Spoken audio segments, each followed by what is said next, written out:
Hi friends, நாம் இன்னைக்கு பீர்க்கங்காய் பற்றி தெரிஞ்சுக்கலாம். இதில் அதிகமான ஊட்டச்சத்து இருக்கிறதுனால இதை வாரம் ஒரு முறை பெரியவங்கள்லேருந்து சின்னவங்க வரை சாப்பிட்டுட்டு வர்றப்ப அது உடம்புக்கு நல்ல ஆரோக்கியத்தை தரக்கூடியது. உடம்புல இருக்கிற தேவையில்லாத நச்சுக்கள், அமிலத்தன்மையெல்லாம் இது நீக்கும்னு சொல்கிறாங்க. இதோட இலையை அரைச்சி உடம்புல ஏதாவது வீக்கம், அடிபட்ட வீக்கம் அந்த மாதிரி இருக்கிறப்ப அந்த இடத்துல 10 மாதிரி வெளிப்பூச்சா மட்டும் இதை பயன்படுத்திட்டு வர்றப்ப அந்த வீக்கம் சீக்கிரமே குணமாகி நல்ல ஆரோக்கியம் கிடைக்கும்னு சொல்கிறாங்க.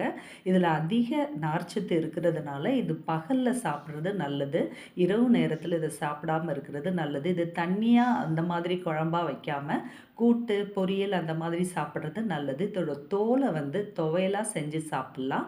மற்ற துவையல் மாதிரியே இதை செஞ்சு சாப்பிட்டுட்டு வர்றப்ப இது குடலில் படிஞ்சிருக்கிற அழுக்கு, நச்சுத்தன்மையெல்லாம் நீக்கி நல்ல ஆரோக்கியத்தை தரக்கூடியது. கொழுப்பை குடல்ல இருந்து நீக்கக்கூடியது. நல்ல குடல் இயக்கம் நல்ல ஃபங்க்ஷன் ஆகிறதுக்காக வாரம் ஒரு முறை இதை சாப்பிட்டுட்டு வர்றப்ப செரிமானமும் அதிகமாகும். ஆனால் இதை பகலில் சாப்பிட்றது தான் நல்லது. இரவு நேரத்தில் இதை சாப்பிடாமல் இருக்கிறது நல்லது. இது ரொம்ப ஆரோக்கியம் தரக்கூடியது. உள் உறுப்புகள்லாம் சுத்தமாக வச்சுருக்கக்கூடியது. அதனால் அவசியம் இதை சாப்பிட்டுட்டு வர்றப்ப நமக்கு நல்ல ஆரோக்கியம் கிடைக்கும். விட்டமின் ஏ சத்து இதில் நிறைஞ்சு இருக்கிறதுனால கண் பார்வைக்குமே இது நல்ல ஆரோக்கியத்தை தரும். அதனால் வாரம் ஒரு முறை இதை சாப்பிட்டுட்டு வர்றப்ப இயற்கையான நார்ச்சத்து நிறைஞ்ச காயின்றதுனால நம்ம உடம்பு நல்ல இயக்கம் ஆகி நல்ல ஃபங்க்ஷன் ஆகி நல்ல ஆரோக்கியத்தை தர்றதுக்காக வாரம் ஒரு முறை சாப்பிட்றோம்.